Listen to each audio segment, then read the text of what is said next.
this video, I'm going to tell you how you can create artistic effects using Snapseed. I'm choosing this image.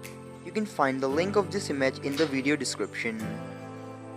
Now go to double exposure and choose the image that you want to place in the black area. After placing the image, go to blending options and choose add, and then press the tick button. Now touch the upper button and go to view edits. Here select double exposure and then choose the brush tool. Now paint over the black area and then press the tick button. In this way you can create this type of artistic effect on Snapseed. If you are new to my channel, consider subscribing and don't forget to press the bell icon.